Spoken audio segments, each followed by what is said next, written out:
এখন যে বিষয়টা দেখাবো এটা একমাত্র একজন গরুর খামারি যে আছে উনি উপলব্ধি করছে এবং কি উনি যথেষ্ট পরিমাণ জানে। তারপর আপনারা যারা নতুন আছেন ভবিষ্যতে গরুর খামার করবেন, তো আসলে এখানে কোন ধরনের শান্তিগুলা একটা খামারি কীভাবে উপভোগ করে, তো আপনাকে আজকে ওই একটা সুন্দর একটা বিষয় আপনাদেরকে দেখাবো। তো আমার এখানে গরুগুলা কিন্তু খাবার খাইতেছে। তো এই যে দেখেন এরা খাবার খাইতেছে, আমি তাদেরকে নেপিয়ার ঘাস দিই, এছাড়া খড়ও খায়।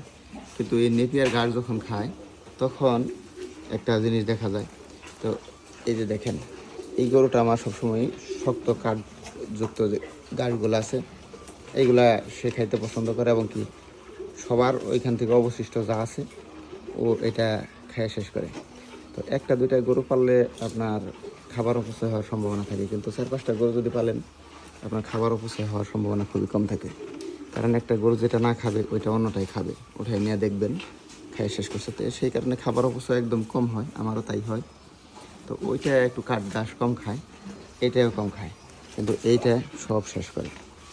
তো এই যে দেখেন আমি এইটাতে কিন্তু কাঠ দিচ্ছি কিন্তু ওই খাইতেছে না, কিন্তু এইটা যে খায় আর ওর মুখে যে সাউন্ড আপনি শুনলে শুধু শুনতেই থাকবেন। মানে একটু শোনেন যদি।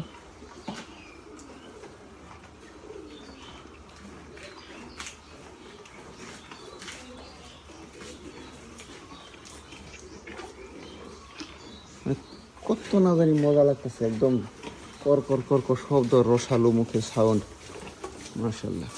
তো এই বিষয়গুলোই হচ্ছে খামারির শান্তির একটা বিষয়, যে খামারিরা এই জিনিসগুলো উপভোগ করে যখন খাবার দিয়ে দাঁড়ায় দাঁড়ায় দেখে কীভাবে খাবার খাইতেছে, সবগুলা কীভাবে শুয়ে আছে, কীভাবে নিঃশ্বাস ফেলতেছে। এই হচ্ছে খামারির পাওয়া। তো আপনাদের কাছে কেমন লাগছে বিষয়টা অবশ্যই কমেন্টে জানাবেন। আর যারা নতুন আছেন অবশ্যই আমার চ্যানেলটা ফেসবুক থেকে যদি দেখেন ফলো করবেন, আর যদি ইউটিউব থেকে দেখেন তাহলে সাবস্ক্রাইব করবেন। ধন্যবাদ সবাইকে, ভালো থাকবেন, আসসালামু আলাইকুম।